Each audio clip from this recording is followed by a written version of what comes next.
দাখিল কৰিব কি ক'বা এই মুহূৰ্তত কেনেকুৱা অনুভৱ ৰাইজৰ ৰিকুৱেষ্টত আৰু পাৰ্টি ইণ্টাৰেষ্টত মই আজি নমিনেশ্যন দিব গৈ আছোঁ ৰাইজৰ সেৱা কৰিবলৈ মই ওলাই আছোঁ এতিয়া আৰু ইমান অদ্ভুত মানে অভূতপূৰ্ব মৰম যিটো মই পাই আছোঁ এইটো কোনো টকা পইচা দি তুলনা নহয়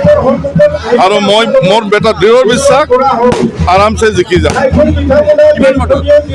কিমান ভোটত একজেক্টলি কোৱাটো মুস্কিল হয় তেওঁলোকৰ নিচিনা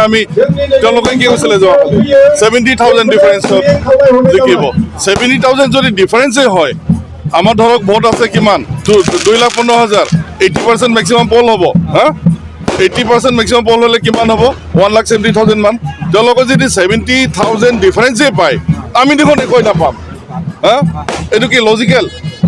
নহয় মই গৰ্বিতভাৱে নকওঁ যে ইমান ভোট পাম ইমান ডিফাৰেঞ্চত মই জিকিম কিন্তু ৰাইজৰ যিটো মৰম চেনেহ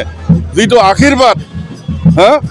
মই ডেফিনেটলি মই দেখি আছোঁ যে আমি তেওঁলোকতকৈ অলপ হ'লেও বেছি পাম আৰু জিকি যাম দাদা এটা প্ৰশ্ন হৈছে যে বিগত লোকসভা নিৰ্বাচনত কংগ্ৰেছ দলৰ প্ৰাৰ্থীৰ কাৰণে আপোনালোকে হাৰিল বুলি ৰাজনৈতিক মহলত চৰ্চিত হৈছে এইবাৰৰ দেখা গৈছে উপ নিৰ্বাচনত কংগ্ৰেছ দলে প্ৰাৰ্থী দিছে সেই প্ৰাৰ্থী আপোনাৰ কাৰণে কিবা এই লোকসভা নিৰ্বাচনৰ ফলাফলত হেঙাৰ হ'ব নেকি আমাৰ পাৰফৰ্মেঞ্চ আপোনালোকে দেখিছে যোৱাবাৰ আমি চিধা নকওঁ যে কংগ্ৰেছৰ কাৰণে আমি হাৰিলোঁ অমুকৰ কাৰণে আমি হাৰিলোঁ এইটো নহয় ফেক্টৰ চাৰিওফালে থাকে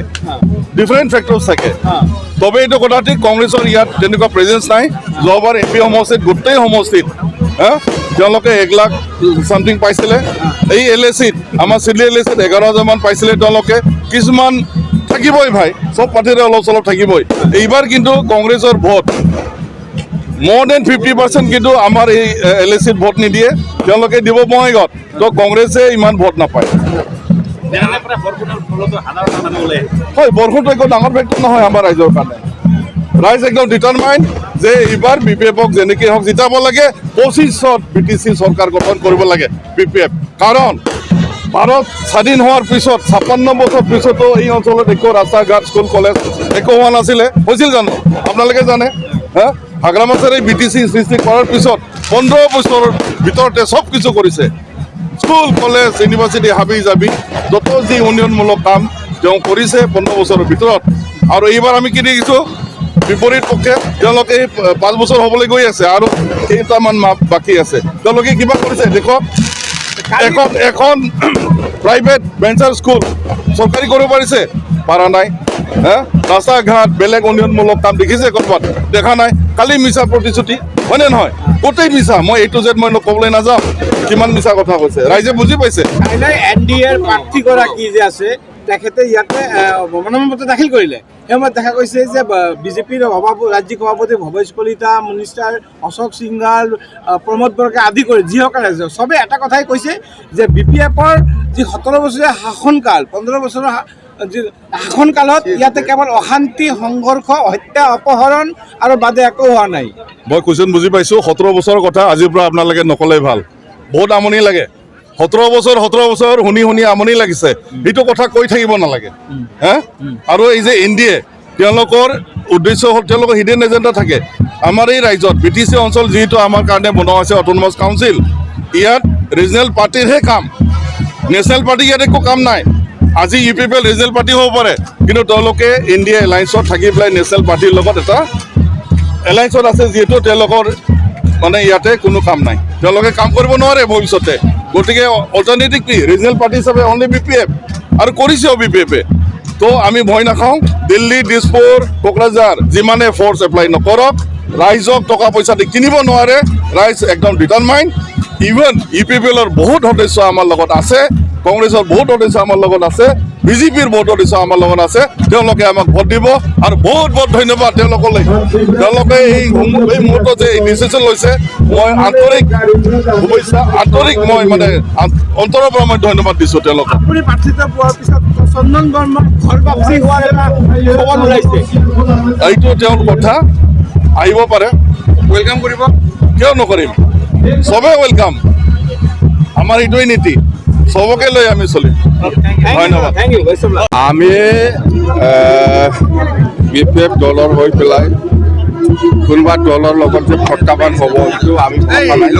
আমাৰ লগত প্ৰত্যাহ্বান কৰিব পৰা কোনো দল নাই। এই উপনিৰ্বাচনত আমাৰ বিশেষ দলৰ লগত প্ৰত্যাহ্বান কৰিব পৰা কোনো দল নাই। এই যিটো বাই ইলেকশ্যন ইয়াততো UPPLহে আছে আৰু কংগ্ৰেছ আছে। ইহঁতকতো আমি MP ইলেকশ্যনতে হাৰাই দিছে আৰু উপনিৰ্বাচনত প্ৰশ্নই নাহে। 17 বছৰে আপোনালোকে একো কাম কৰা নাই বুলি কৈ আছে মিত্ৰজোঁটৰ পৰা। আমি 17 বছৰত খুব শান্তিপূৰ্ণভাৱে বিশেষ দলে শাসন কৰি আহিছে, কাম কৰি আহিছে, ৰাইজে চব দেখি আছে। কিন্তু এইটোকে কৈছোঁ মই, প্ৰমোদ বড়োৱে 4.5 বছৰত একো কাম কৰা নাই। অকল কাৰিগাঁৱৰ পৰা কোকৰাঝাৰলৈকে যোৱা যিটো ৰাস্তা ইয়াত স্পীড ব্ৰেকাৰ বনাইছে সেইটোৱে কাম কৰিছে, বেলেগ কাম কৰা নাই। প্ৰাক্তন মন্ত্ৰী চন্দন ব্ৰহ্ম বিয়োগত অহাৰ সম্ভাৱনা আছে নেকি? নাই, প্ৰাক্তন মন্ত্ৰী চন্দন ব্ৰহ্ম ডাঙৰীয়াক মই এটা মানে অনুৰোধ কৰিছোঁ। মই মানুহ পঠাই দিছোঁ যে আপুনি আহক, ঘূৰি আহক, আগত যি হ'ল আমি একেলগে থাকি পেলাই কাম কৰিম বুলি মই অনুৰোধ জনাইছোঁ। এতিয়া একো ৰেছপন্স অহা নাই এতিয়ালৈকে। মুঠতে মই অহাটো বিচাৰোঁ। অহাৰ সম্ভাৱনা আছেনে? এতিয়া কোৱা নাযায়, মুঠতে অহাটো আমি বিচাৰিছোঁ। আহিলে খুব ভাল হয়। ফেক্টৰ নাই, ইহঁতে কোৱাটো আপুনি শুনা নাই নেকি যে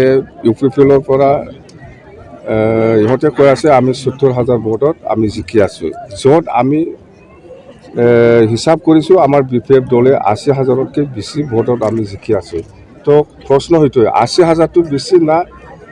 70,000টো বেছি? নাই,